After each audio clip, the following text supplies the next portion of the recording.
India में लोगों को कार जितनी पसंद होती है, लोग उतना ही चाहते हैं कि कार लंबे समय तक उनका साथ दे। लेकिन एक स्पेसिफिक टाइम के बाद कार में कुछ ना कुछ प्रॉब्लम आने लगती है और कुछ प्रॉब्लम हमारी जाने अनजाने में की गई गलतियों के कारण आती हैं। तो आज मैं आपको कुछ ऐसी बातें बताने जा रहा हूँ जिनका अगर आप ध्यान रखें तो कार लंबे समय तक आपका साथ देगी। इसमें सबसे पहले आता है wiper and side window cleaning. हम कार को तो अच्छी तरीके से साफ़ कर लेते हैं, लेकिन उसके वाइपर को क्लीन करना कई बार भूल जाते हैं। तो आप जब भी कार को क्लीन करें तो उसके वाइपर को भी एक कॉटन के कपड़े से अच्छी तरीके से साफ़ करें। या फिर आपकी कार बहुत टाइम से खड़ी है और उसके विंडशील्ड पर डस्ट जम गई है, तो विंडशील्ड के साथ में वाइपर को भी अच्छी तरीके से क्लीन करें। जब भी आप वाइपर का यूज़ करें तो वाटर फ्लूइड के साथ ही इस्तेमाल करें। इससे में आपकी कार पर स्क्रैच आने के चांसेस कम हो जाते हैं। और अगर अब मैं बात करूँ साइड विंडोज़ की, तो इस पर्टिकुलर एरिया को हमें अच्छी तरीके से क्लीन करना चाहिए, क्योंकि यहाँ पर पर्टिकुलर स्पेस होने की वजह से डस्ट पार्टिकल बैठ जाते हैं। तो जब भी हम अपने विंडोज़ को अप या डाउन करते हैं, ये डस्ट पार्टिकल के कारण हमारे विंडोज़ पर स्क्रैचेस आना शुरू हो जाते हैं। पहले ये स्क्रैचेस माइनर होते हैं, फिर धीरे धीरे ये मेजर में कन्वर्ट हो जाते हैं। इस चीज़ का ध्यान रखें।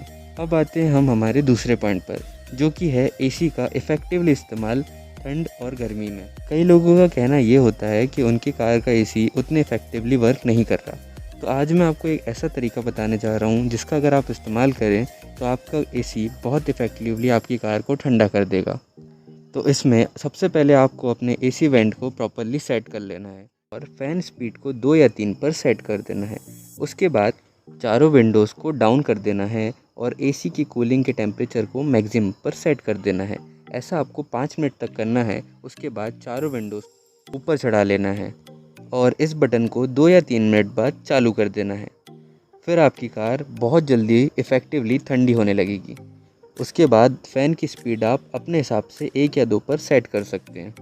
और अगर आप लॉन्ग ट्रिप पर जा रहे हैं तो इस वाले बटन को हर 2 या 3 घंटे बाद मिनट के लिए आपको बंद कर देना है और फिर 5 मिनट बाद चालू करके 2 या 3 घंटे के लिए आप इसे छोड़ सकते हैं। तो ऐसे में आपका गर्मियों में बहुत इफ़ेक्टिवली कार ठंडी रहेगी। और अगर अब मैं बात करूँ कार को ठंड में गर्म करने के लिए हीटर का इस्तेमाल करने की, तो कभी भी हीटर को मैक्सिमम पे डायरेक्ट सेट नहीं करना चाहिए। पहले आपको नॉर्मली उसे टेम्परेचर सेट करना चाहिए, फिर धीरे धीरे आपके नॉब को हीटर का टेम्परेचर बढ़ाना चाहिए। ऐसा करने से कार के इंजन पर सडनली लोड नहीं पड़ेगा और आपका इंजन काफ़ी टाइम तक अच्छा रहेगा। और अब मैं अगर बात करूँ तीसरे पॉइंट की, तो वो है सडनली एक्सेलरेशन। कई लोगों को मैंने देखा है वो कार के क्लच को अचानक से छोड़ देते हैं या फिर एक्सेलरेशन को अचानक से बढ़ा देते हैं। ऐसा करने में मज़ा तो बहुत आता है, लेकिन इसके कारण इंजन पे इफ़ेक्ट पड़ता है।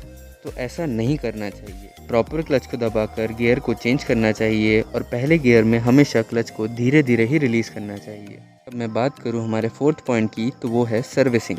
कई लोगों को मैंने देखा है वो फ्री सर्विसिंग ख़त्म होने के बाद कार की प्रॉपरली सर्विसिंग नहीं कराते, जबकि हर 12,000 से 15,000 किलोमीटर के बाद आपको कार का इंजन ऑयल तो चेंज कराना ही चाहिए। और अगर आपको ऐसा लगता है कि आपकी कार में कोई प्रॉब्लम नहीं है, उसके बाद भी हर 2 या 3 महीने में आपको आपकी कार के एयर फिल्टर या बाकी पार्ट्स की अच्छे से क्लीनिंग करवानी चाहिए, ताकि वो कोई प्रॉब्लम क्रिएट ना कर सकें। और हमेशा अपने कार के टायरों की हवा चेक करा के रखनी चाहिए। और अगर अब मैं बात करूं हमारे last not the least point की, तो वो है एक्स्ट्रा लगेज।